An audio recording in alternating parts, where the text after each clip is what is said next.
আমাদের ইসলামী আন্দোলন বাংলাদেশের 5 জন প্রার্থীর রিটার্নিং অফিসার কর্তৃক তাদের মনোনয়ন বাতিল হয়েছিল। তার এগেনস্টে আমরা এই প্রধান নির্বাচন কমিশনার বরাবর আপিল করেছিলাম। সে আপিলে আজকে আমরা 5টি আপিল মঞ্জুর হয়েছে, একটি আপিল নামঞ্জুর হয়েছে। 5টি আপিল আসলে সিলি ম্যাটার ছিল। রিটার্নিং অফিসার ইচ্ছা করলেই এই ম্যাটারগুলি সমাধান করতে পারতেন।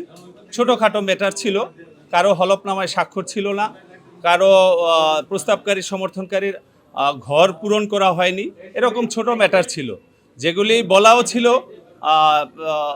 পিআরওতে, যে এসআরওতে বলা ছিল যে এগুলি রিটার্নিং অফিসার সমাধান করতে পারবে, কিন্তু সেখানে রিটার্নিং অফিসার না করে আমাদেরকে এই প্রধান নির্বাচন কমিশনার বরাবর আপিল করতে হলো।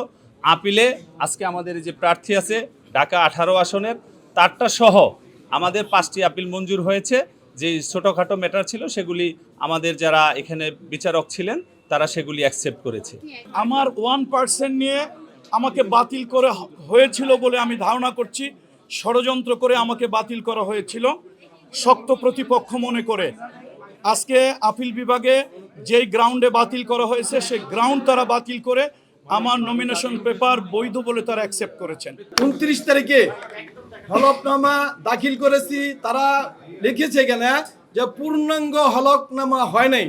আজকে যিনি আমাদের বিরোধিতা করেছে সে বলেছে হলফনামায় কোনো লেখাই হয় নাই, কিন্তু আমরা এটা দেখাইতে সক্ষম হয়েছি, দেখাইতে যে আমরা দিছি, আগেই দিয়েছিলাম, এখনো দিছি, পূর্ণাঙ্গভাবে দিয়েছি, একদম সক্ষম হয়েছি যে আমরা পূর্ণাঙ্গ হলফনামা দেখানোর জন্য। তখন রিটার্নিং কর্মকর্তারা আমাদের পক্ষে রায় দিয়েছে ইনশাআল্লাহ। মাওলানা হাফেজ মুফতি শামীম আহমেদের পক্ষে আজকে আপিলেট কোর্টে শুনানি করেছি, শুনানিতে সক্ষম হয়েছি এবং আপিলেট কোর্ট সন্তুষ্ট হয়ে আমাদের পক্ষে রায় দিয়েছে। আপিলেট কোর্ট সরাসরি বলেছে এবং লিখিত কজ লিস্টে বলে দিয়েছে আমাদের আপিলটা মঞ্জুর, আমাদের এখন নির্বাচন করতে আর কোনো বাধা রইল না ইনশাল্লাহ। আজকে কক্সবাজার 2 আসনের জামাত মনোনীত প্রার্থী এমপি প্রার্থী জনাব HM হামিদুর রহমান আজাদ সাহেবের আপিলটি আজকে মঞ্জুর করা হয়েছে। এই আপিলটি গত 2রা জানুয়ারি এটা বাতিল করা হয়েছিল এই গ্রাউন্ডে যে ওনার ICT ইন্টারন্যাশনাল ওয়ার ক্রাইমস ট্রাইব্যুনালে ওনার বিরুদ্ধে একটা কন্টেম্পট ইস্যু করা হয়েছিল 2013 সালে। সো ওই কন্টেম্পট ইস্যুটাকে ওনারা বলছেন যে একটা সাজাপ্রাপ্ত, এই কারণে এই গ্রাউন্ডেই তাকে কনভিকশন ঘোষণা করে রিটার্নিং অফিসার জনাব হামিদুর রহমান আজাদ সাহেবের মনোনয়নপত্রটি বাতিল করেছিলেন। আজকে আমরা আপিল শুনানি পূর্ণাঙ্গ শুনানি করলাম। আসলে যেটা ছিল war against crime against humanity, এখানে যে অ্যাক্ট ছিল সেই অ্যাক্টের আন্ডারে যে সেকশন 3-তে বলা হয়েছে যে ক্রাইমস এগেনস্ট হিউম্যানিটি ওখানে ডিফাইন করা আছে কোন কোন ক্রাইমগুলো হচ্ছে ক্রাইম এগেনস্ট হিউম্যানিটি, সেগুলো ওখানে ডিফাইন করা আছে। তো কন্টেম্পটটা তো একটা হচ্ছে সেপারেট একটা issues, this is not a designated crime, এবং এই গ্রাউন্ডেই আজকে আমাদের আপিলটা মঞ্জুর করা হয়েছে। সরকার গাজীপুর 2 তার নন জুডিশিয়াল স্বতন্ত্র প্রার্থী নন জুডিশিয়াল স্ট্যাম্পে হলফনামা না দেওয়ার কারণে তারটা বাতিল করা হয়েছিল। এখন এটা অ্যাকসেপ্ট করছে, তার নমিনেশন বৈধ করছে এবং আমরা নন জুডিশিয়াল স্ট্যাম্পে ওই হলফনামাটা দাখিল করছি। হ্যাঁ, এখন আর আইনগত কোনো সমস্যা নেই, সে এখন বৈধ প্রার্থী, তার প্রচার কার্য চালাতে পারবে এবং নির্বাচনে তার আর কোনো বাধা এখন আর নাই।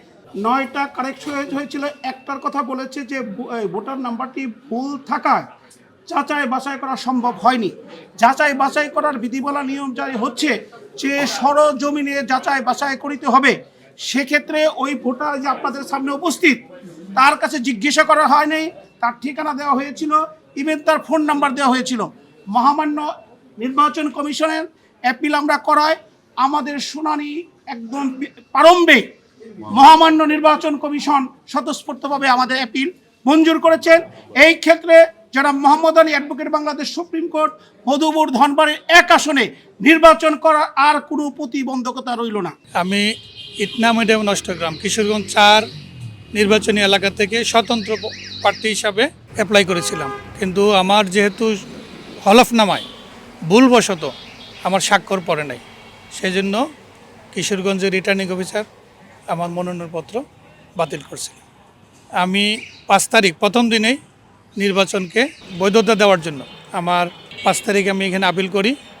আজকে 10 তারিখ, প্রথম দিনই আমার তারিখ পড়ছে এবং শুনানিতে বিজ্ঞ বিচারকরা আমার এটাকে সহিসহ জমা দেওয়ার জন্য বলছে এবং এটা বৈধ ঘোষণা করছে। আমি অত্যন্ত খুশি এবং আনন্দিত যে আমি আমার এলাকার ভোটারদের কাছে আবার ভোট চাওয়ার জন্য যেতে পারবো।